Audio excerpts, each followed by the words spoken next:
El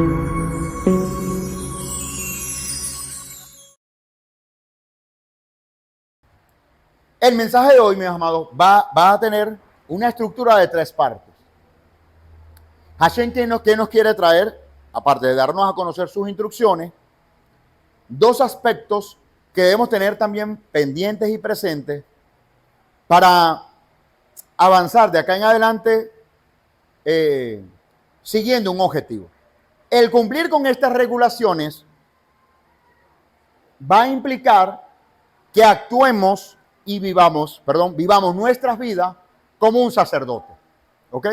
Esta demanda estos principios tienen mayor demanda en aquellos que hemos tenido un llamado para servir al Eterno. Amén. Sin lugar a dudas, no va a ser la misma demanda que el Eterno hace sobre Felipe que sobre Rafael si yo estoy sirviendo al Eterno. ¿Me explico? Va a haber cosas que el Eterno le va a tolerar a ellos, pero no me va a tolerar a mí. ¿Sí? Que mi hija se monte acá, me pide que la cargue, todo el mundo se sonríe, ¿verdad?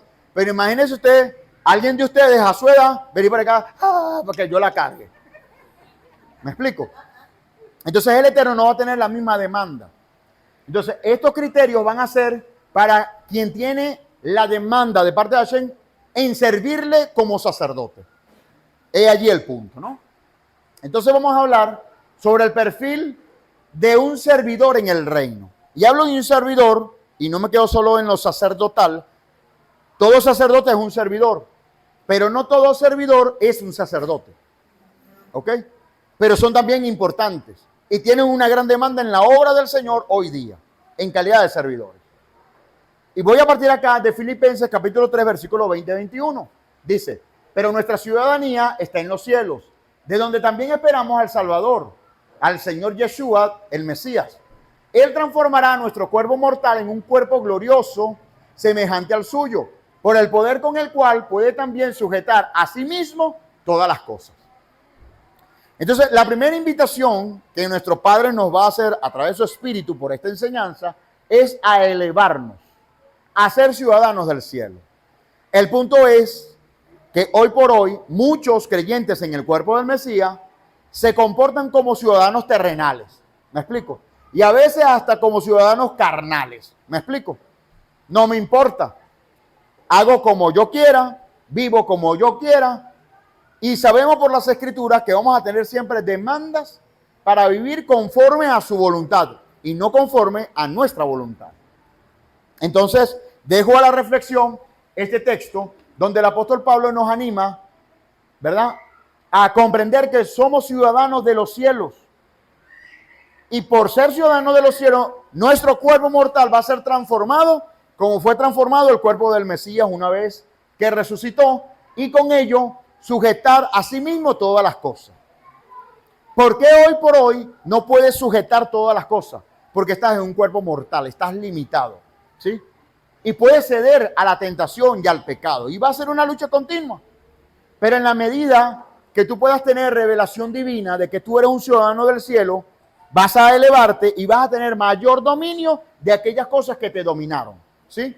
Entonces, alguien que tenga una lucha permanente con alguna adicción puede vencerle en la medida que se eleva y comprende que es un ciudadano de los cielos y no de esta tierra.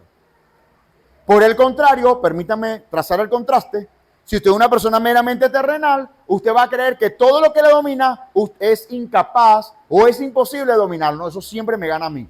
Esa tentación y ese pecado siempre me domina a mí. Siempre me esclaviza. No puedo más. ¿Sabes qué? Ya soy indiferente, no me importa nada y me abro rienda suelta a ese pecado. No debe ser así, ¿cierto? Tenemos que elevarnos, luchar, pero también elevarnos a permitirnos ser ciudadanos de los cielos, ciudadanos del reino. Como somos ciudadanos del reino, así como los sacerdotes fueron sacerdotes en su reino, eran personas elevadas, ellos tenían una demanda mayor que al común. ¿Sí lo ves? Porque tienen una autoridad delegada. Usted puede ver a cualquier loco gritando por las calles, pero ¿qué pasa si usted ve a un policía gritando por las calles? Usted ve a una persona común robando en las calles, pero ¿qué pasa si ve a un ladrón robando en las calles. ¿Es el mismo pecado? ¿Es la misma transgresión? Sí, es la misma transgresión. Pero ¿dónde va a haber mayor demanda? En aquel que es policía, porque él está para resguardar y evitar que suceda eso. Sigamos en cuenta. Entonces, como ciudadanos del cielo, en el rol del sacerdocio espiritual, tenemos una demanda mayor. Y esa demanda inicia por ser ciudadanos de los cielos, ciudadanos del reino. Hay una demanda mayor para nosotros, porque Él nos ha dado la Torá. A todo el mundo no se le dio la Torá. Pero Él nos vio a nosotros y nos entregó la Torá. Imagínense ustedes esa riqueza para yo andar con ella como cualquier cosa, sin importarme nada. No, amado. Si el Eterno ha hecho esa consideración contigo es para que tú tengas un estándar de vida mucho más elevado al común, en comparación al común. ¿Sí caen en cuenta con el punto? Entonces es el primer llamado que hace el apóstol Pablo, y eso tiene que ver con el perfil de un servidor en el reino. Ahora, para continuar, voy a hacer un breve repaso de lo que ya abordamos, valga la redundancia, en la lectura de esta porción. Del capítulo 23 al capítulo 24 de Levítico. En esta sección llamada Emor, que traduce diles al español. Comienza con las leyes especiales de los sacerdotes. Del Cohen Gadol, el sumo sacerdote, que también tenía unas demandas específicas. ¿Ok? Y del servicio en el templo. Un sacerdote no puede volverse ritualmente impuro a través de entrar en contacto con un cadáver. Hasta hoy por hoy, los judíos, sobre todo aquellos que determinan que vienen por la línea levítica, o algunos rabinos, no se permiten tocar a un cadáver de forma directa. ¿Ok? Hasta hoy día se cumple con eso. No ingresan a un cementerio. De hecho, los judíos no entran a un cementerio porque se impurifican, evitan ser impurificados. Ok. Excepto en el caso de la muerte de un familiar cercano. Se leía en las escrituras, la esposa. Imagínense ustedes que en nuestra sociedad constituye que la esposa no es familia mía. ¿Ustedes han escuchado eso? Es que creo que es lo normal cuando no se conoce al Señor. Nuestras esposas no son familia mía. Y del lado de la mujer, nuestros esposos no son familia mía. ¿Sí o no? Ese día se consiguen muchas familias, en muchos matrimonios. Por la Torá, dése cuenta que no es así. Porque en este precepto, los sacerdotes debían acercarse al familiar cercano. Y cuando lo describe la Torá, incluye a la esposa, incluye al esposo, incluye a los hermanos e incluye a los padres. No incluye así a los abuelos, no incluye así a los primos, no incluye así a los tíos, etcétera, etcétera. Entonces, la esposa es tu familia. El esposo es tu familia. Aparte, son una sola carne. Ahora, cuando usted le eche en cara al Señor, como que es familia mía, ¿de cuándo acá? Ay, que no aceptó. Búscate el acta matrimonial. Un sacerdote no puede casarse con una mujer divorciada, porque esta mujer, si fue divorciada en aquel contexto social, por favor, véanlo así, no es igual a los días de hoy. Esa mujer divorciada fue divorciada por causa de un repudio, algún tipo de repudio que también está prescrito en la Torá, ¿sí? Algo indecente hizo la mujer para que se le diera carta de divorcio en aquel contexto histórico social, ¿ok? No así hoy en día. Pueden entrar otro tipo de causas. Sin embargo, también, independientemente de las causas que lleven a un divorcio, hay que revisar los criterios a la luz de las escrituras. ¿Estamos bien hasta acá? Entonces no podía casarse con una mujer divorciada ni con una mujer con un pasado promiscuo. Y acá permítanme comentar algo acerca de una persona que tenga un pasado promiscuo. Quienes ministraban en el templo eran todos hombres. Por lo tanto, hay una prescripción sobre la mujer. Pero el principio también opera para la mujer en relación con un hombre. Si una mujer se casa con un hombre que es promiscuo, no tendrá garantía, mi amado, porque eso es una adicción, sobre todo en el ámbito sexual, que es muy difícil de renunciar. No es imposible, pero es muy difícil de renunciar. Y tratándose de cualquier hombre carnal que sea adicto a esta debilidad carnal y sexual, difícilmente va a honrar a su esposa y difícilmente va a ser fiel a su esposa. Entonces ahí la Torá está generando la prescripción preventiva, como lo dice mi hermano Juan, preventiva a no tomar esa decisión con una persona con este cuadro de un pasado promiscuo.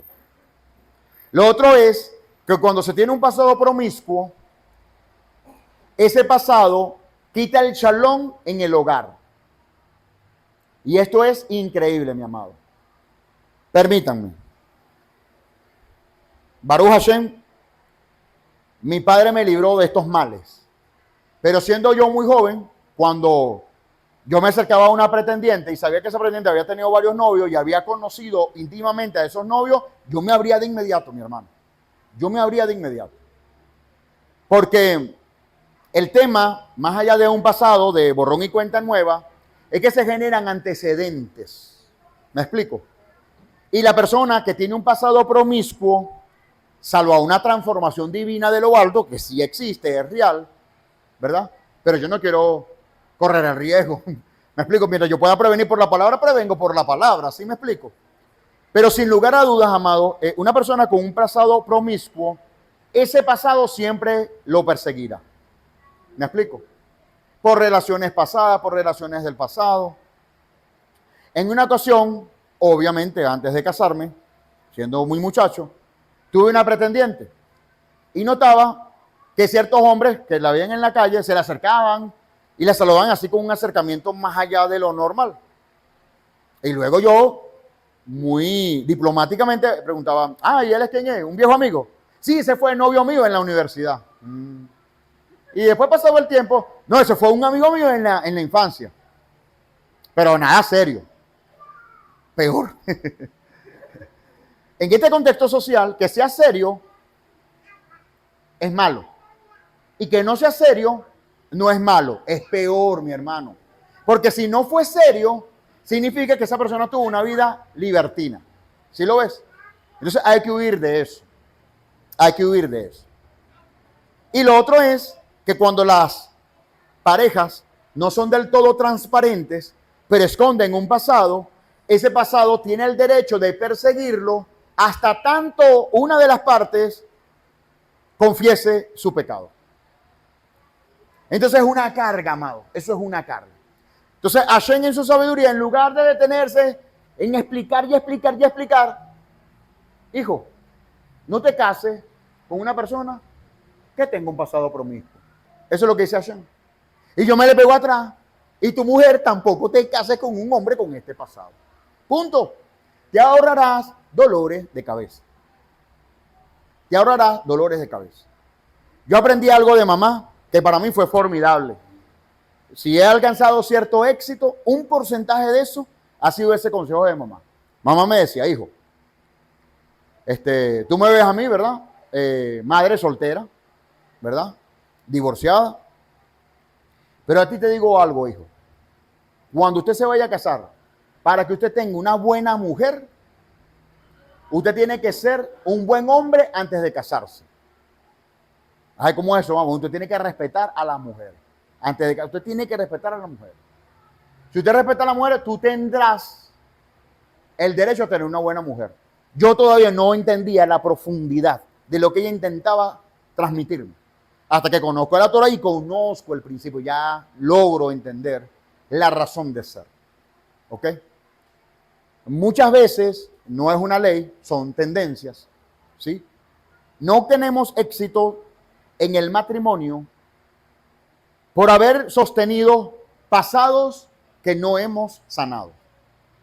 Y lo arrastramos al matrimonio. Ahora, ¿es tarde si nos casamos? No, no es tarde. Lo que hay es que hacernos conscientes y ser sanos de esos rudimentos, ¿verdad? Del pasado que me atormentan, ¿ok? Que me persiguen y que quiten el shalom de mi hogar, ¿ok? Por ello, y de allí la importancia, mis amados, de pasar por un prematrimonial. Alguien me decía, pero en la historia de la Escritura nadie hacía un prematrimonial. Claro, pero todo el mundo era sano. ¿Me explico? Tú no ves en el pueblo de Israel una discoteca, la gente se acostaba amanecía, curdiada, fumando, ¿no? Tú no veías eso. Todo el mundo era zanahoria. ¿Me explico? Yo me quiero casar con él, sí, sale, hay confianza. Nadie tiene esos tumultos persiguiéndole, esos sacos pesados pegados a él. Pero en esta sociedad no sabemos ni de la procedencia, muchas veces. El sacerdote, el Cohen Gadol, el sumo sacerdote, puede casarse solamente con una mujer virgen. Un Cohen con una deformidad física no puede servir en el santo templo. Tampoco un animal deforme puede ser ofrendado como sacrificio. Quiero aclarar acá, en cuanto a la deformación física, eso es una limitación física, una discapacidad, se llamaría hoy día, una discapacidad. Cuando esto se lee así abiertamente, cualquiera que te escucha te va a decir, wow, la escritura allí hace una discriminación. Porque todos tenemos derecho, no, todos tienen derecho a los ojos de los hombres, pero a los ojos del Eterno, Él es específico. Ahora, la razón de ser la desconocemos. El Eterno no da a conocer las razones acá. Pero si Él dice que la persona tiene que estar completa, debe estar completa. Puede ser.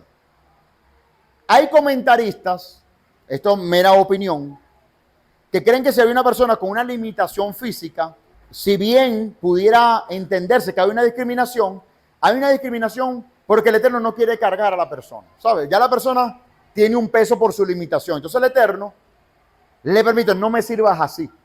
No me sirvas, o sea, en el sacerdocio del templo, en la ceremonia del templo, no me sirvas así. Descansa. Es una consideración, no es una excepción, sino una consideración. No es una acepción, perdón, sino una consideración, por un lado. Por otro lado, quien tenía algún tipo de limitación que había alcanzado en su vida, porque había ido a la guerra y perdió un brazo, por ejemplo, ¿sí? O porque fue de cacería y perdió un ojo, ¿sí? Ese tipo de deformidades, de alguna manera, causadas accidentalmente, habían sido buscadas por la persona. Entonces, hablan de personas que tuvieron vidas muy alteradas. Y el Eterno les da como una concesión a que descansa por esa condición física.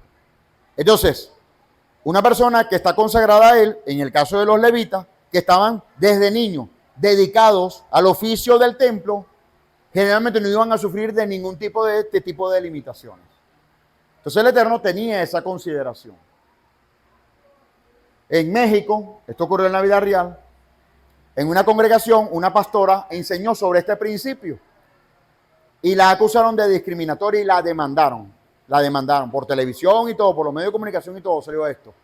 Porque ella abiertamente decía que un requisito para servir, enseñar, predicar, ser un siervo del Señor en la comunidad donde ella ministraba, las personas no pueden tener deformidades físicas. Y ella decía, porque la Escritura sí lo dice.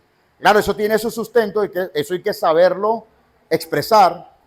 Hay que ser cuidadosos con el tema, porque fácilmente, por la ley de personas con discapacidad, tú puedes ser señalado de generar una discriminación por esto. Y ella lo hizo así abiertamente y fue demandada por eso. Entonces, en algún momento yo vi el programa y yo decía, padre, es tremendo, porque la forma como ella lo ventiló no fue la más sabia. Pero la verdad, por las Escrituras, es que así está contemplado en las Escrituras. Ahora hay que contextualizar, esto era para servir en el templo. Hoy en día, aunque esta labor, este servicio, se asemeja al servicio del templo, no es expresamente el templo en todo caso, ¿sí me entiendes? Entonces hay unas particularidades, aparte que no somos judíos, ahí yo puedo entender también, no estoy oficiando en calidad de levita, propiamente dicho, en el templo, en Jerusalén, como que otras normas pueden aplicar, ¿sí lo ves? Entonces tenemos que tener mucha dirección divina para hacer esto. Y el principio está en las Escrituras y debemos conocerla para saber cuál es su aplicación en los días de hoy. Allí hay sabiduría. La limitación física, en este comentario rabínico, obedece a alguna deformación que hay en tu alma, porque estás en pecado, porque estás impuro. Y es cierto, mi hermano, cuando la persona se siente impura, abiertamente, bueno, ¿quién es responsable, no? Porque hay gente irresponsable que sabe que en estado de impureza, aún así le sirven al Eterno. Pero el que está consciente te dice, mira, ¿sabes que estoy impuro? Yo no puedo proceder a hacer tal cosa. Y eso es transparente, mi amado, ¿ok? Y eso tiene honor. Y aquí en la comunidad tiene honor. Acá entre nosotros, en familia. Yo he invitado a personas, o he sugerido, o he propuesto a personas a servir en este lugar. Me han dicho, hermano, no estoy en condiciones. ¿Ok? Me siento en una condición espiritual de depresión, por luchas pues que no he librado, y no estoy en condiciones. Se entiende. Para mí esa persona es una dama. Para mí esa persona es un caballero. ¿Me explico? Está admitiendo su condición. Eso tiene mérito. ¿Ok? Porque no es por una hipocresía, no es por un ocultamiento. Ahora bien, debemos entender los tipos de impurezas, ¿ok? Porque que yo me sienta deprimido no significa que yo no estoy en santidad con el Eterno, ¿sí lo ves? A veces yo puedo estar triste y estoy tan triste que no tengo ni ganas de ministrar al Eterno. ¿Sabes qué? Yo estoy triste. Yo estoy para que me ministren a mí. No está en un estado pecaminoso, pero no se siente acto. Es un tipo de impureza ritual. Está bien, se acepta. Pero otro muy distinto es que, mira, me siento triste, pero por amor y por honor al Eterno, no, yo voy a hacer esta cosa y lo voy a hacer bien. ¿Me explico? O sea, lo que quiero decir con esto es que no tiene que esperar la plenitud de la felicidad, ¿verdad? Para sentirse apta para servir al Eterno. ¿Sí ves la diferencia allí? Por favor, para que nos ubiquemos, ¿sí? Ajá. ¿Cómo? Sería emocional, exactamente. Muy bien. Así es. Muy bien. Cuando nacen un ternero, un cabrito, un carnero, deben ser dejados con su madre por 7 días. Queda prohibido degollar a un animal y sus crías en el mismo día. Ok, ¿cuál es la aplicación práctica al día de hoy, esta prescripción? La madre de ese animal que acaba de nacer, que no debe morir antes de los 7 días, es nuestro intelecto. Y la cría son nuestras emociones. La idea es que nuestro intelecto domine sobre las emociones y no que las emociones dominen sobre nuestro intelecto. Imagínese usted. ¿Esto qué va a implicar en la vida práctica, en la cotidianidad? Cuando eres trastocado en tus emociones, tu intelecto siempre debe dominar tus emociones. Difícil, muy difícil, pero posible. En la vida de fe, esto es posible. La segunda parte de Borda, una lista de las festividades anuales, las conocemos, las leímos, ¿verdad? Y finalmente concluye con un incidente de un hombre ejecutado por blasfemar. Las penas por asesinato y por injuriar al prójimo, destruir su propiedad, y con esto unas compensaciones monetarias. A pesar de que la Torá solo menciona el apodo de esta mujer, aún así la identifica, aparentemente avergonzándola en público. Está de más decir que esto parece inconsistente con la regla de la Torá en contra de avergonzar a alguien en público. En realidad, la Torá está alabando al mencionar su nombre en conexión con este incidente. Ella fue seleccionada por la providencia divina para ser la persona a través de la cual se demostró el carácter ejemplar del resto de las mujeres judías. De hecho, esta es una de las formas en que las malas acciones pueden ser transformadas en méritos, sirviendo con ímpetu para un comportamiento apropiado. El ejemplo negativo dado por Shelomit inspiró a generaciones futuras de mujeres judías para ponerse a la altura del ejemplo dado por nuestros ancestros en Egipto.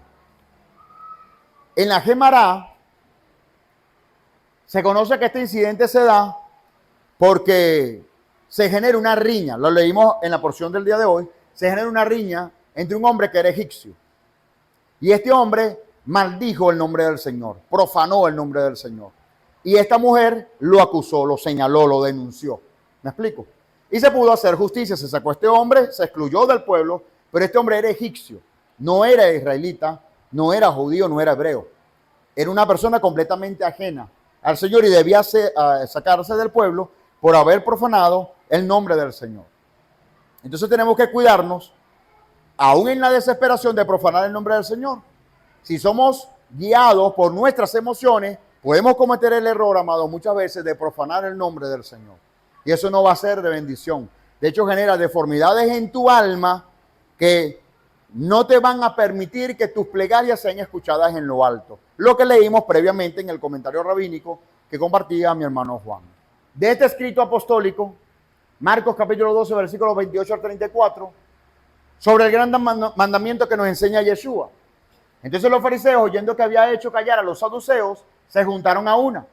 Y uno de ellos, intérprete de la ley, preguntó para tentarle diciendo: Maestro, ¿cuál es el gran mandamiento en la ley? Yeshua les dijo: amarás al Señor tu Dios con todo tu corazón y con toda tu alma y con toda tu mente. Este es el primero y gran mandamiento. Y el segundo es semejante: amarás a tu prójimo como a ti mismo. De estos dos mandamientos depende toda la ley y los profetas. Si hay algo que debemos revisar siempre en la intención de los mandamientos que estudiamos en la Torá, es amar al Señor sobre todas las cosas y amar a nuestro prójimo como a nosotros mismos. Ahora, esto nos prepara a ¿qué? Continuamos. Veamos. El Señor le dice a Moisés habla a los sacerdotes, los hijos de Aarón, y diles. Y en este conjunto de mandamientos que ya leíamos, ¿ok? Ya algunos de ellos lo discutimos, por lo tanto no voy a entrar en detalle con ello, pero quiero transmitirles el hecho de que había una consideración sacerdotal porque ellos iban a ser únicos, habían sido consagrados para el Eterno como personas únicas para ese servicio. Y usted hoy día, en el ejercicio de un rol sacerdotal, se debe considerar como único delante del Eterno. Amén. Y como usted debe ser único delante del Eterno, usted va a tener demandas específicas delante del Eterno. Eventualmente, en su comunión con el Padre te hará exigencias a ti que no le hace a todo el mundo. Y te hará exigencias incluso que no están literalmente en las Escrituras. Yo he entendido de parte de mi Padre no inmiscuirme en las redes sociales. La pregunta sería, ¿es pecado expresamente ser parte de las redes sociales? No lo es, no lo es. Pero yo tengo una demanda mayor en cuanto al tiempo. Yo tengo el tiempo, amado, medido. Mi día a día, excepto Shabbat, y sin embargo, a veces me cuelo allí, mi día a día es como un reality show. Son 3, 4 compromisos que tengo que ir cerrando y abordando y haciendo cosas. Hoy amanecí reparando 2 cauchos. Usted me dirá, pero en Shabbat. Hermano, ayer no me dio el tiempo, literalmente. Llegué a todos los sitios cuando estaban cerrados. Y no reparar los cauchos era quedarme sin carro el fin de semana. Tuve que abrirme a hacer la reparación previo al servicio. No lo voy a hacer en medio del servicio. Y lo voy a hacer de manera tal que eso no me consuma ni me desgaste. Haz la reparación allí que yo me voy aquí con el Señor. Cuando esté listo usted me avisa, yo vengo a buscar el carro y no pasa nada. Cosas como esa, buscando priorizar y utilizar bien el tiempo. Entonces, delante de mi Padre, yo reconozco tener una demanda de no hacerme parte de las redes sociales. Pero yo no manejo redes sociales. Hoy día, tú no manejas, hermano, el mundo se mueve con redes sociales. Yo no. Baruch Hashem. Ahora, ¿significa esto que está prohibido? No, y en vez de dar prohíben, no, yo no he dicho eso. Ni está prohibido, ni es maligno. Que debe usarse con mucha responsabilidad y seriedad, por supuesto que sí. Porque hasta con buenas intenciones, mis amados, a usted le pueden torcer la información que usted genere allí. Una imagen que usted genera allí, la gente lo agarra. Hoy en día hay tantas aplicaciones, hermano. Usted sale bien bonita, arregladita, con una foto decente. Y hay aplicaciones que la desnudan. Entonces, el ocioso no va a investigar. Vamos a ver si fue que le hicieron un montaje. No, yo la vi desnuda, punto. Y ahí dañan su imagen. Y aunque no sea usted, el hecho de que ya haya generado la duda en la mente de alguien, cuando ese alguien la ve, esa persona montó tal foto o esa persona dijo tal cosa. Por eso sea cuidadoso, mi amado. Por cierto, que muy poco lo reviso porque no tengo tiempo. Los estados de WhatsApp. Sean cuidadosos con los estados de WhatsApp, mis amados. Porque por un mensaje de buena intención, mucho pasa con los mensajes humorísticos que se pueden prestar a doble sentido, puede ser contado como la Lashon Hara. Cuidado con eso. Amén. Entonces, o no coloca nada en el estado, o usted filtra muy bien lo que va a poner en el estado. Seamos cuidadosos con eso. ¿De acuerdo? Hay shalom en la recomendación. ¿Qué debemos extraer de Emor en estos mandamientos para los sacerdotes? Que por ser personas únicas, tenían un estándar de vida mucho más exigente y mucho más elevado. Y nosotros no estamos excluidos de esa verdad. No somos el común, mis amados. No podemos regresarnos a los viejos rudimentos, como dice la Escritura. Entonces vamos a ver a la luz de los manuscritos apostólicos qué demandas hay para el creyente de hoy día. Vean, Hechos 6:3, en su contexto, nos hablan de que los apóstoles estaban enseñando la palabra y había momentos donde tenían que servirle los alimentos a la gente que estaba escuchando la palabra. Entonces se colapsaron, no podían hacer más nada. Entonces ellos predicando la palabra no fue que dijeron, mire, 6 voluntarios allí, el que pueda, levante la mano el que pueda. Repartan la comida a la gente, solo hace cualquiera repartir la comida. Para repartir la comida, miren las personas que debían ser, mis amados. Busquen pues hermanos, no cualquier persona, hermanos, de entre ustedes a 7 hombres de buen testimonio lleno del espíritu de santidad y de sabiduría para entregar el café. A quienes se encarguemos de este trabajo, nosotros persistiremos en la oración y en el ministerio de la palabra, en el servicio de enseñar la palabra. Pero quien sirva, que esté lleno del espíritu de santidad. Quien sirva, que esté lleno de sabiduría. Quien sirva, llevar el plato, amado, sea una persona de buen testimonio. Ahora nos vamos a 1 Timoteo 3:1. Palabras fieles de esta. Si alguno anhela obispado, veamos aquí el obispado como un supervisor. En la cultura hebrea, un anciano, ¿sí? Una persona de mucha experiencia en el servicio divino, ¿sí? Que funge ya como un supervisor. Obispo es la palabra griega que traduce supervisor al español, ¿sí? Bien, si alguien anhela el obispado, la supervisión en la obra del Señor, buena obra desea, eso no está mal. Pero es necesario que ese supervisor sea irreprochable, marido de una sola mujer. En aquel contexto, los vagabundos podían tener varias mujeres, podían casarse con varias mujeres. Sobrio. ¿Han conocido personas que no son sobrias? ¿Sí? Un poquito aletargados. Pueden ser personas que tengan retrasos mentales. Eso es real, mi amado. ¿Sí? Pueden ser personas que están dentro de un espectro autista muy leve. Y salvo un profesional, pues lo diagnostica, ¿sabes? Pero tú ves que la persona habla para adelante y para atrás, como descontextualizada. Esa persona una persona no está sobria. Una persona así no puede conducir una obra. ¿Me explico? Prudente, prudencia. Hay que ser prudente, amado. ¿Me explico? No es que en nombre de una confianza yo delante de todo el mundo yo te exponga y tal, porque no. Hay que ser prudente. ¿Sí lo ves? Decoroso, hospedador, apto para enseñar, que no se ha dado al vino, no es que no beba, en tal caso que bebiera, pero no inclinado a eso. No es que va a ser la persona que siempre va a pensar en vino o en alguna bebida alcohólica, ¿no? Ni amigo de peleas. Por eso que siempre tengo un conflicto, ¿no? Que este me dijo, que este no me dijo. Yo se lo dije, yo le aclaré, yo le di todo el tiempo una contienda alrededor de él. No, mi hermano, tiene que estar libre de eso. Bastante ocupaciones que uno tiene para uno también está metido en un chisme. Que no sea codicioso de ganancias deshonestas, pendiente, sino amable. Amable no es una persona amargada, obstinada, debe ser amable, apacible, ¿verdad? Que en esa apacibilidad permita que la gente llegue, que la gente se atreva a preguntar, que la gente se atreva a conversar, ¿sí? Pues de manera que yo llegara y todo el mundo allá le diga, no se le puede hablar porque no sé la forma de decir, no. Bueno, espero que esa no sea la impresión de que uno no sea o procure ser apacible. No avaro, que gobierne bien su casa, que tenga a sus hijos en sujeción con toda honestidad. Y esto vaya que es una lucha, porque tus hijos son tus hijos, pero no están dentro de ti. Habrán cosas que no están bajo tu absoluto dominio, aunque tú luchas, ¿verdad?, para que ellos se mantengan en el camino recto. Pero es una lucha, ¿no? Pues el que no sabe gobernar su propia casa, ¿cómo cuidará la iglesia de Dios? Además de ello, que esta persona no sea neófita, ¿me explico? Que sea ciega, que no sepa nada, que esté caído de la mata. No puede ser así. Vea este ejemplo, amado. Y para la gloria de Dios el testimonio.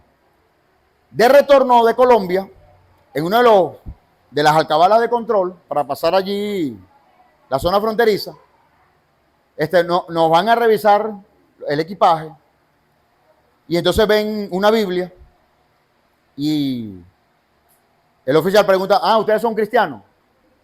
Para no entrar en detalle, le digo sí. Listo. Dígame cuál es el versículo más corto de la Biblia. ¿Cuál es, por cierto?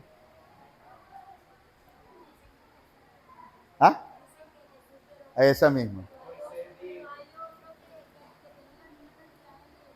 ¿Sí? ¿Cuál? ¿Pero dónde? ¿En el Antiguo Testamento? Sí, no matarás.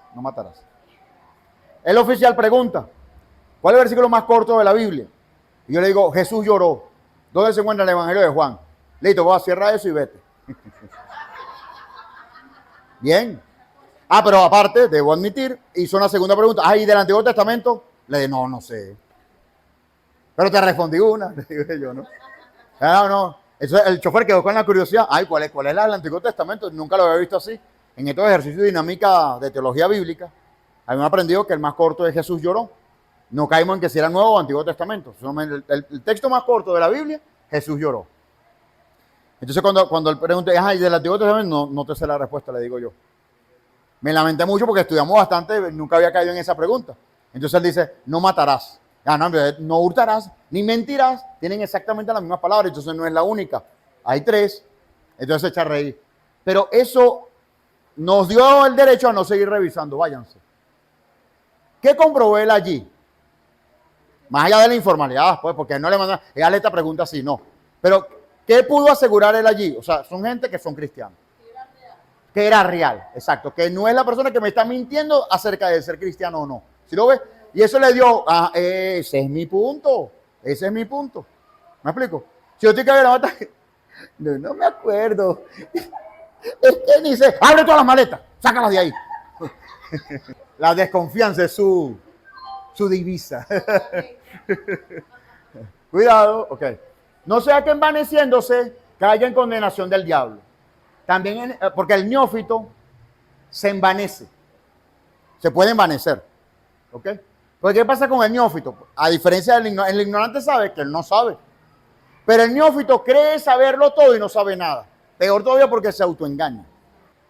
También es necesario que tenga buen testimonio de los de afuera para que no caiga en descrédito en lazo del diablo. Baruch Hashem, ¿verdad? Entonces, para nosotros alcanzar este perfil en nuestra vida, en nuestro sacerdocio, tenemos que cuidar muchas cosas. Pero entre esas cosas a cuidar están los mandamientos que fueron direccionados a los sacerdotes. ¿Porque somos literalmente sacerdotes o levitas nosotros? No, sino porque pertenecemos a un pueblo que ejerce un real sacerdocio. ¿Estamos claritos acá? ¿Entendido? Bien. Continuamos entonces. Ya quiero entrar en un tema que en parte lo abordé la semana pasada. Porque entender estas verdades con todo detalle en nuestro ser interior es necesario, mis amados, nacer de nuevo. Nacer de nuevo. Esto lo hemos enseñado en algunas ocasiones en la comunidad. Porque el nuevo nacimiento es un proceso espiritual que surge en el creyente, donde su alma, a través de la justificación, es redimida y en esa redención es transformada el alma de la persona. Es cuando tú veas a una persona que era malvada, pecaminosa, vulgar, etc.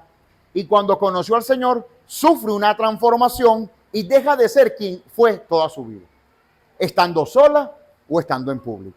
La persona fue transformada. Cuando tú ves ese fruto en un creyente, es muy probable que la persona haya nacido de nuevo. Y solo el que nace de nuevo puede comprender estas verdades en su ser interior, más allá del intelecto. ¿Ok? Estas penetran a lo profundo del hombre interior. Entonces no hay mucho que explicar en que tú no eres levita, tú no eres sacerdote, pero hazle caso a esto. No, tú dices, no, ¿sabes qué? Si el Señor dice A, yo me voy por A. No me importa que yo no sea sacerdote, pero yo me voy por A. Porque yo confío en que si el Padre puso eso, más allá de que sea o no, es para mi bien. Y si yo me ajusto a eso, eso me va a traer bendición. Ese es mi punto, mis amados. Amén. Ese es mi énfasis en esto. Porque el buscar la discriminación es como irme por la rama para ver qué cosas no me alcanzan. Eso es ser indisciplinado. Cuando voy con todas al Señor, Él dice A, yo me voy con A. Por algo es. ¿Me explico? Sin cuestionar nada. Porque el cuestionamiento todavía nos hace ser muy terrenales, no ciudadanos del cielo. Y el ser muy terrenal nos lleva a vivir constantemente envuelto, amados, en conflictos, en confusiones, en depresiones, en la indeterminación de las cosas. Ya no podemos vivir así. No podemos aceptarnos vivir así. Ya basta. Usted debe asimilar el hecho de nacer de nuevo, si no ha nacido de nuevo. Y si ha nacido de nuevo, ajustarse bien los pantalones. Porque a lo mejor el creyente ha nacido de nuevo, pero se hace el loco. Que de eso también hay. Pero tenemos que procurar nacer de nuevo. Porque solo ese renacimiento en nuestra alma va a permitir cohesionar en uno solo con nuestro Padre eterno. Amén. Maestro, Conocen esta parte de la historia donde se me olvidó colocar la cita bíblica, pero está en el Evangelio de Juan, capítulo 3, versículos 2 y 3. Escúchenme. Voy a contextualizar para resumir, ¿verdad? Yeshua, en un momento dado, está de noche, se cree que está en la madrugada, y Nicodemo, un alto dignatario, maestro en Israel de la Torá, está por confirmar, tiene la curiosidad por conocer a Yeshua para confirmar si él es el Mesías. Por cierto, la serie de Chosen proyectó o escenificó esta historia muy bien, pero muy bien. Ok. El punto es que Nicodemo manda a llamar a Yeshua para hablar con él. Y Yeshua se abre con él una cita de noche. ¿Por qué de noche y por qué aparte? Porque Nicodemo no podía exponerse. Todo el mundo ponía en duda el testimonio de Yeshua como el Mesías. Si yo soy el alto dignatario y estoy hablando con él, me van a echar de enemigo. ¿Me explico? Si ustedes lo ven con el presidente Maduro, ¿qué van a creer? Dilo, papá. Eso, no entremos en detalle. Bien, escúchenme. Otra vez. Nicodemo necesitaba ser reservado para hablar con Yeshua, para no exponerse frente a los otros doctores de la ley. Él es el más importante entre el grupo de maestros para ese momento histórico. ¿Me explico? Si él está hablando con él, ¿cómo que está aceptando que él es el Mesías? Espérate, se voltea el plato. El punto es que él lo aborda y le dice, Rabí, maestro, hay un reconocimiento, es un maestro sin duda. Maestro, sabemos que has venido de Dios como maestro, porque nadie puede hacer estas señales que tú haces si Dios no está con él. Le responde Yeshua. De cierto te digo, que hemos enseñado cuando vemos esta frase, de cierto te digo, que eso es una verdad absoluta. De cierto te digo, que el que no nace de nuevo no puede ver el reino de Dios. Ahora, hagamos el ejercicio. Nicodemo no le está preguntando, Yeshua, ¿qué es necesario para ver el reino? Dese cuenta del detalle. Otra vez arriba. Nicodemo no está preguntando, maestro, ¿qué es necesario para ver el reino? ¿Cuál será la respuesta? Nacer de nuevo. Ajá. Vean, otra vez, es increíble la palabra, vean. Sabemos que has venido de Dios, porque nadie puede hacer estas señales a menos que Dios esté con él. Es que ni siquiera una pregunta, más bien le está reconociendo, está afirmando que el Señor está con él. Y Yeshua le responde así, ¿por qué? Yeshua sabe que si él conoce el concepto del nuevo nacimiento, podrá entender y se le podrá revelar que Yeshua es el Mesías. Amén. Pero eso solo lo va a entender alguien que nació de nuevo. Por eso que usted va por la calle y con toda buena intención, usted le dice una broma, tú sabes que Yeshua, o Jesús incluso, Jesús es hijo de Dios, que murió por ti. Una vez evangelizando, yo pasé de cierta pena, porque de verdad un hombre sincero me dijo, hermano, ven acá, yo quiero preguntarte. Ustedes dicen que Jesús murió por mí. Yo no lo pongo en duda, pero ven acá. ¿En qué momento yo le dije al que muriera por mí? ¿Cuándo yo le hice esa exigencia? No me lo digo con burla. Me lo digo desde una duda razonable. Porque, ok, él murió. La historia común es que él murió. Ahora bien, si él muere, ¿cómo saber cuál es el motivo? ¿Y cómo es que por esa muerte ahora yo voy a tener vida? Si igual me voy a morir, igual que todo el mundo se ha muerto. Una pregunta meramente lógica. ¿Cómo tú comprendes esa verdad espiritual? Naciendo de nuevo. Ahora bien, insertar dentro de nosotros los mandamientos de la Torá, consumirlo, masticarlo, esforzarme por caminar por ello, implica nacer de nuevo. Si tú no naces de nuevo, vas a vivir la Torá por mero intelecto. Y es allí que cuando hablamos de una parashá, cualquier persona dice, no, esa parashá yo la veo todos los años. Yo la tengo acá, yo la leo. Yo tengo ese conocimiento. Entonces, me es indiferente asistir a la congregación porque esa porción ya yo la conozco. Estás perdido, no has nacido de nuevo. Porque va a haber una esencia, independientemente de la misma palabra, va a haber una esencia que te es transmitida en tiempo presente para tu proceso espiritual, para tu crecimiento espiritual. ¿Lo ves? Es necesario nacer de nuevo. Entonces,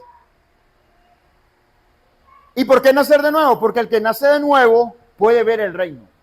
Si no naces de nuevo, no ves el reino, mucho menos lo entiendes. Porque al menos para yo entenderlo, yo necesito verlo. Pero no he nacido de nuevo. Entonces vean este detalle. Le responde Yeshua. Este es el mismo versículo 3 anterior. Ajá. Aquí Nicodemo en el versículo 4, no lo coloqué, sí para hacer el ejercicio. Nicodemo le dice, nacer de nuevo. O sea, que un hombre tiene que meterse en el vientre de su madre y volver a nacer. Imagínese usted a qué plano lo llevó Nicodemo. Y Yeshua responde, siendo tú, doctor de la ley, ¿no conoces estas cosas? Siendo tú maestro de Israel, ¿no conoces estas cosas? Porque ya se hablaba de nuevo nacimiento en aquel momento. No era desconocido. Hay 5 tipos de nuevos nacimientos, por cierto. Aquí estamos hablando solamente de espiritual. Entonces Yeshua responde, de cierto te digo, otra vez, que el que no nace de agua y del espíritu no puede entrar en el reino de Dios. Entonces, una cosa es ver, otra cosa es entrar. El que no ha nacido de nuevo no puede ver el reino y mucho menos podrá entrar en él. Por eso es que ves que Hashem no opera en tu vida.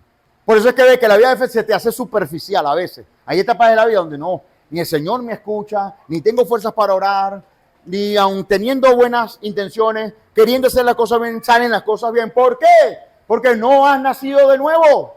Ni siquiera estás viendo el reino. Entonces es necesario nacer de nuevo para al menos ver el reino. Pero Hashem te demanda más, porque tú eres especial para Él. Y por ser especial, entonces Él te invita no solamente a ver el reino, sino a entrar en su reino. Entrar en su sistema de gobierno y empezar a vivir conforme a su palabra. Pero es que para entrar hay otro requisito, hay otro condicionante. Y el requisito por la palabra, mis amados, es nacer del agua y del espíritu. ¿Cómo rayos se nace del agua y del espíritu? ¿Qué significa nacer del agua y del espíritu? Y aquí voy a romper una doctrina que existe en los medios evangélicos. Nacer del agua se cree que es el bautismo en agua. No tiene nada que ver. Porque la sumersión en agua se daba en varios momentos del año y a lo largo de tu vida. No era un acto único como hoy en día en las congregaciones se estila que el bautismo sea un acto único. No, hay varios momentos en el año donde tú te purificas y seguirás purificándote.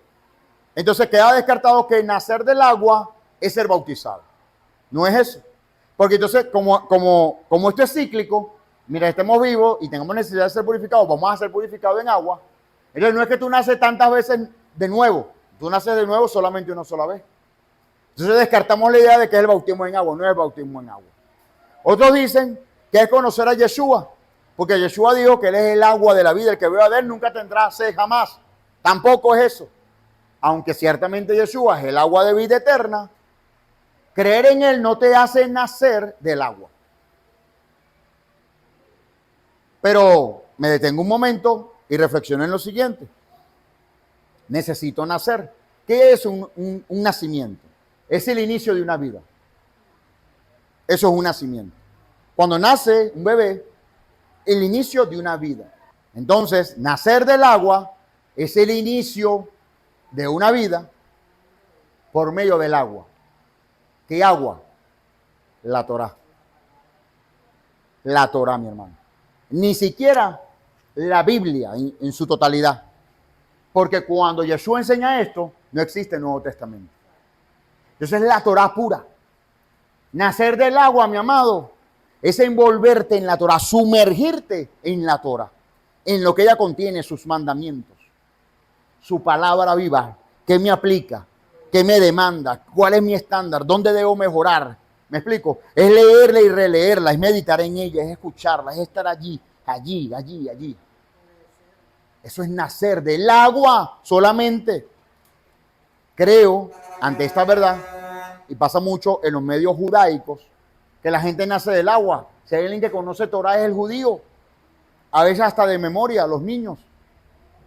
Ellos nacen del agua, pero difícilmente nacen del Espíritu. Por el contrario, nosotros muchas veces nacemos del Espíritu, en tal caso, Nacemos del Espíritu, más no del agua. Entonces necesitamos nacer del agua y del Espíritu. Ahora, ¿qué implica nacer en el Espíritu? Nacer de nuevo en el Espíritu. Es, otra vez, una nueva vida en mi espíritu. Mi vida siempre fue en mis emociones. Mi vida siempre fue mi carnalidad, lo que vivo, lo que existo, lo que presencio con mis 5 sentidos. Esa es mi vida. Bueno, ahora Hashem te reta por su palabra a que tú vivas desde tu espíritu, a que tú puedas discernir las cosas desde el espíritu. Sumergirte en el espíritu, vivir en el espíritu del Eterno. Solo así podrás nacer del espíritu. Ahora, cuando naces del espíritu y naces del agua, entonces es cuando naces de nuevo. ¿Me explico? Porque cuando naces del agua y del espíritu, tu hombre interior resucita a vida por el poder de la resurrección y tu alma queda bajo el dominio de su palabra, de su Torah. ¿Me explico? Allí es donde Yeshua se convirtió en la Torah viviente. La palabra que él hablaba daba vida y él en sí mismo era la Torah viviente porque la palabra se hizo vida en su carne. Esa es la explicación del capítulo 1 de Juan que la gente confunde. Que papá vino y se metió en un cuerpo y entonces era Dios encarnado. No. Es su palabra, la esencia de su palabra, habitando, tabernaculizó en el cuerpo de Yeshua. Es muy diferente. Entonces, es cuando se nace del agua y del Espíritu. Naciendo del agua y del Espíritu es cuando tú puedes entrar al reino.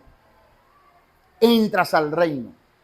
Mis amados, las crisis que estemos viviendo por cualquiera de sus causas, sentimentales, económicas, emocionales, de salud, cualquiera de ellas, su punto de origen, permítanme, es no entrar en el reino.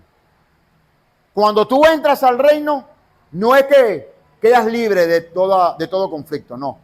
Te haces consciente de ello, pero como ciudadano del reino caminas por solventar cada cosa y ponerle en su lugar cada cosa que está golpeando tu vida. ¿Me explico? Porque ya estás dentro del reino. Estás bajo dominio, estás en un territorio bajo dominio absoluto del Padre Eterno.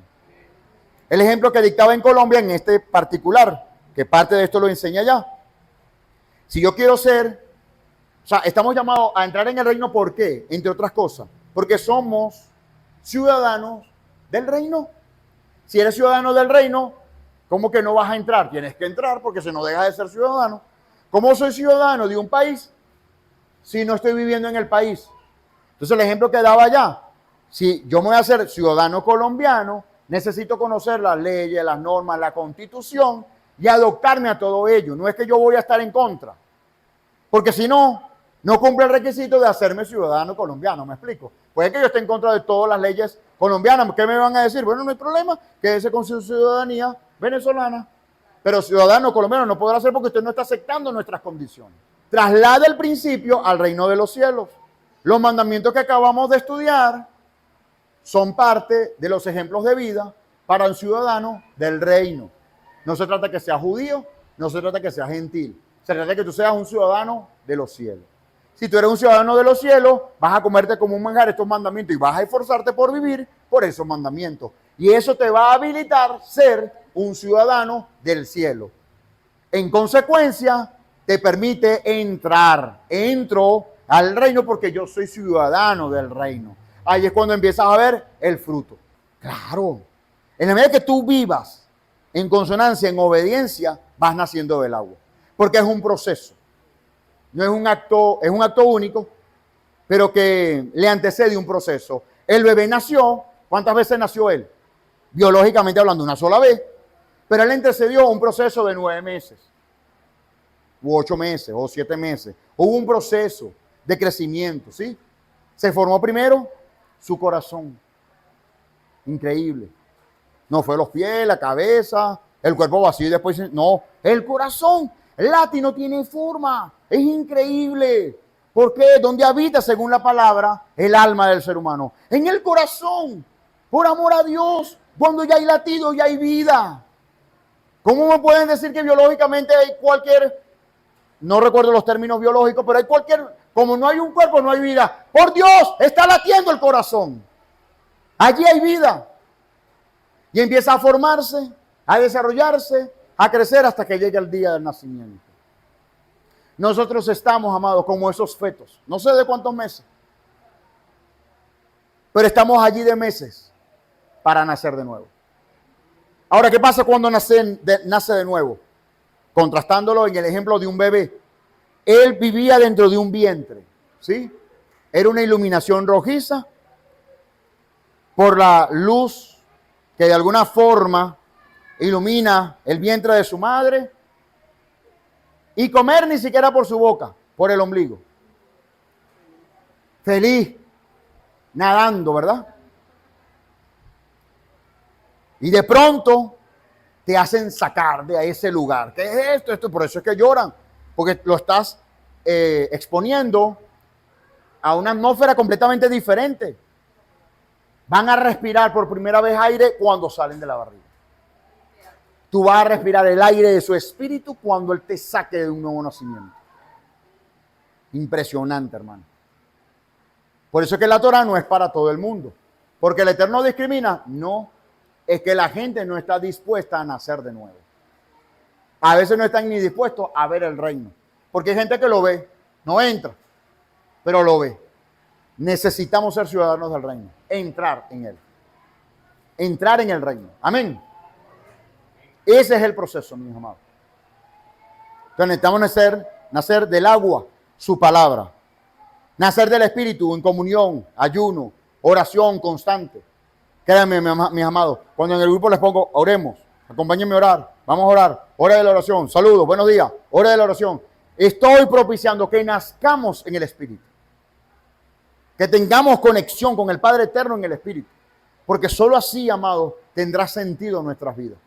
Solo así tendrá sentido nuestras vidas. ¿Por qué todo esto? Porque así nos quiere preparar, amados, como un pueblo. Esto lo voy a dar más de corrida, a razón del tiempo. ¿Para qué ese nuevo nacimiento? ¿Para qué conocer estos mandamientos? ¿Para qué el esfuerzo de conocer la Torá, sus mandamientos, caminar en ellos? Para ser un pueblo preparado, mi amado. Para ser un pueblo que opere en el espíritu de Elías, que viva en el espíritu. Porque si vivimos solo de la letra, no hacemos diferencia con el testigo de Jehová. No hacemos diferencia con el católico. Lucas 1, 16 al 17. Hay una profecía que se cierne sobre Juan el Bautista, Johanán, el inmersor. Lucas 1, 16 al 17. Hará que muchos de los hijos de Israel se conviertan al Señor su Dios. Nosotros estamos llamados a ejercer ese real sacerdocio para darle a conocer a mucha gente que se conviertan al Señor. Por eso, amado, no subestimes nada. Así es el centro de la misión. Ahí está. Ahí está la misión. Proclamar el mensaje de salvación y el plan de redención del Eterno, haciendo discípulos del Mesías Yeshua, instruyéndonos en el camino de la santidad y justicia de la Torah. No subestimemos nada. Que usted no conozca toda la Torah y por eso no le predica a alguien. Hermano, basta, Yeshua te ama.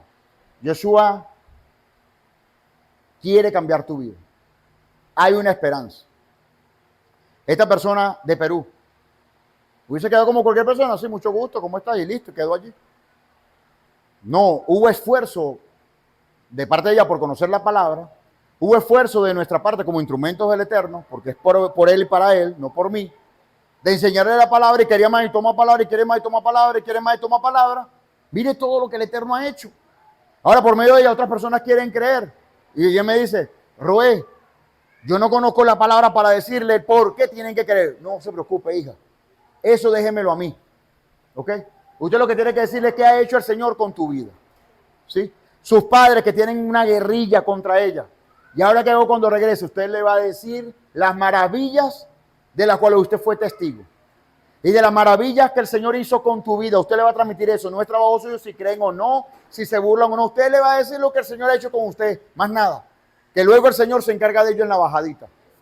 Eso es, mis amados. Tenemos que hacer correr la palabra. No subestimar nada. Amén. Cuando Kleider recién llegaba del llano, yo le decía a su primo, háblale de él al Señor, invítalo a un Shabbat.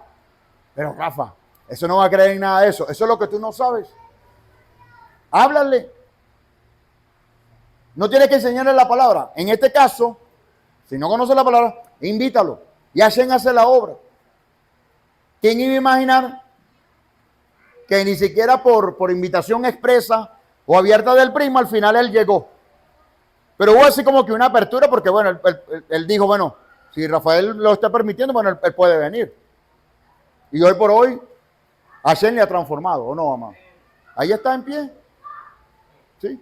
A mi hermana siempre le preguntó por sus hermanos y le preguntaba por su hermano.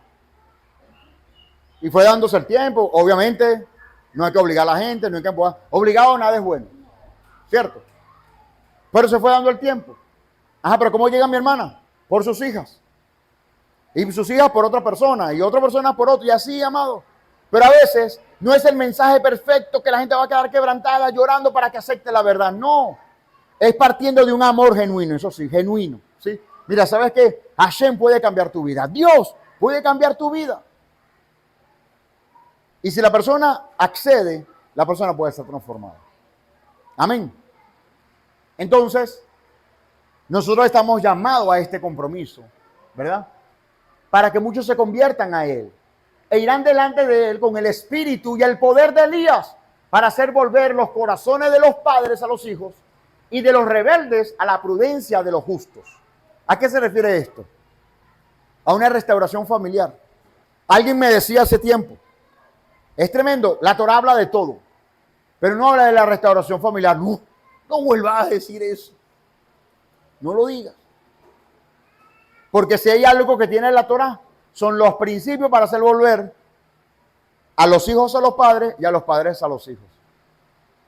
Si hay algo que tiene reconciliación, es la Torah, su palabra bendita. Amén. Para preparar al Señor un pueblo bien dispuesto. ¿A qué nos llama el Eterno? A ser un pueblo bien dispuesto. Marcos 1, 13 al 10. Voz del que clama en el desierto, preparen el camino al Señor, enderecen sus caminos. Este era el llamado de Juan el Bautista y era una profecía de un llamado de arrepentimiento. Bautizaba a Juan en el desierto y predicaba el bautismo del arrepentimiento para perdón de pecados. Acudía a él toda la provincia de Judea y todos de Jerusalén, y eran bautizados por él en el río Jordán, confesando sus pecados. Juan estaba vestido de pelo de camello, tenía un cinto de cuero alrededor de su cintura, comía langostas y miel silvestre. Y predicaba diciendo, viene tras de mí el que más poderoso que yo, a quien no soy digno de desatar, agachado la correa de su calzado. Yo a la verdad les he bautizado con agua, pero él los bautizará con su Espíritu Santo, con el Espíritu de santidad. El Espíritu, aliento del cielo, no una persona, el aliento del cielo. A eso nos ha llamado el Eterno. Pero para caminar con el espíritu de Elías, con ese mismo poder de intensidad bajo la misión de hacer llevar a los padres a los hijos y los hijos a los padres y volver a la gente al Señor y enderezar las sendas para operar allí, tenemos que ser ciudadanos del reino. Y para ser ciudadanos del reino necesitamos nacer de nuevo. Y para nacer de nuevo necesito nacer del agua y del espíritu. Y solo así es que puedo entrar al reino. Es posible el reino. Debemos preparar el camino al Señor. ¿En qué sentido? Yeshua viene por segunda vez, o usted lo duda. Yeshua viene. Y somos nosotros en la obra quienes preparamos ese camino para que Él venga. ¿Cómo? Enseñando, rectificando, formándonos, llevando la palabra, predicando, etc. Debemos ser una voz en el camino. Esto lo caracterizó Juan el Bautista. Él era la voz en el camino. Debemos predicar el arrepentimiento de los pecados. Debemos ser humildes, sencillos y preparados en toda buena obra. A esto se refiere la vestimenta que tenía él de un traje de piel de camello, rústico, pero al mismo tiempo que le servía de protección contra el sol y contra el frío. Funcionaba como un abrigo. ¿A qué se refiere esto? A que tú sacrifiques tu vida por la causa del Eterno. A ser valientes. A alimentarnos de forma sana y restaurar la familia. Leemos la profecía de Malaquías 4:4, con esto culminamos. Acuérdense de obedecer la ley de Moisés, mi servidor, todos los decretos y ordenanzas que les entregué en el monte Sinaí para todo Israel. Miren, les envío al profeta Elías antes de que llegue el gran, terrible día del Señor. Sus predicaciones harán volver el corazón de los padres hacia sus hijos y el corazón de los hijos hacia sus padres. A eso estamos llamados, amados. Por eso tienes tantos conflictos a nivel familiar.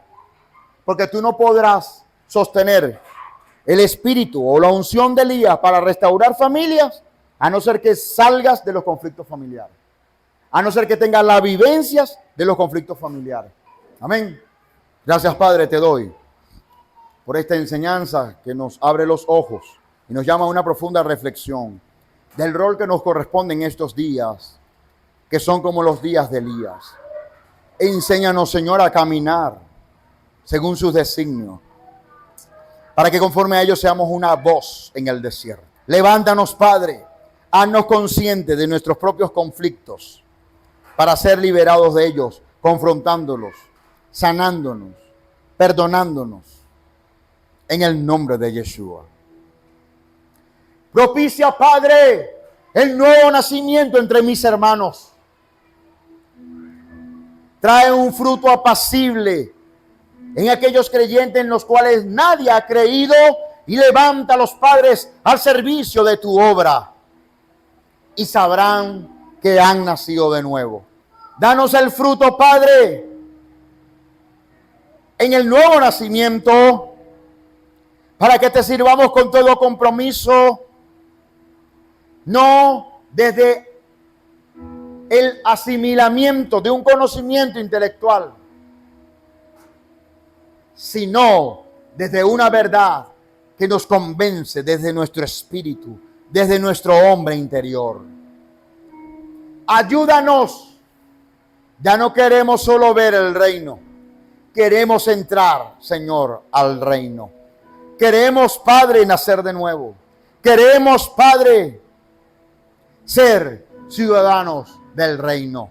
¿Por qué te turbas, oh alma mía? Espera en Dios. Me preocupo cuando vivo por mí mismo. Por eso me preocupo. Lo que Hashem quiere enseñarte es a que vivas por Él. Porque para ello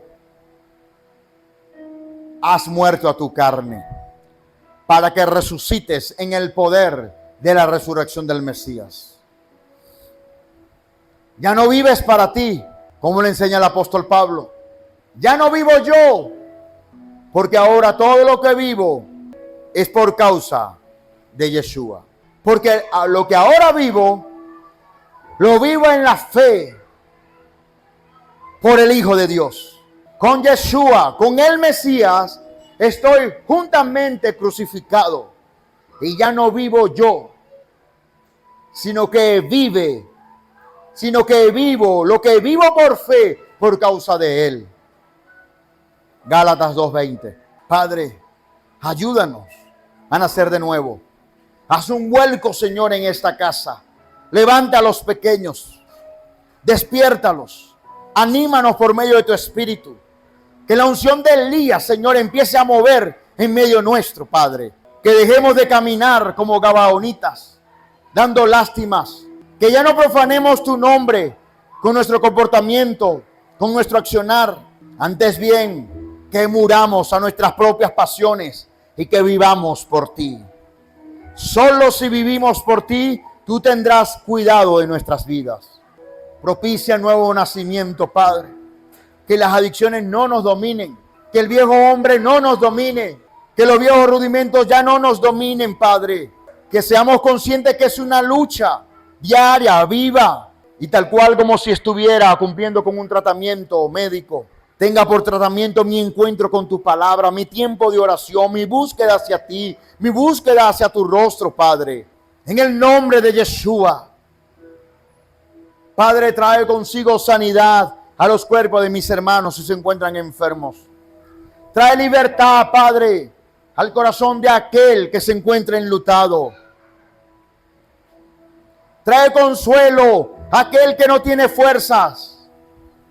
Trae esperanza a aquel que se encuentra con rodillas endeble.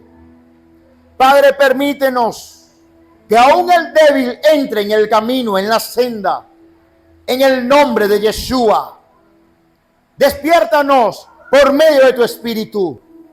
Levántanos y haz correr tu palabra.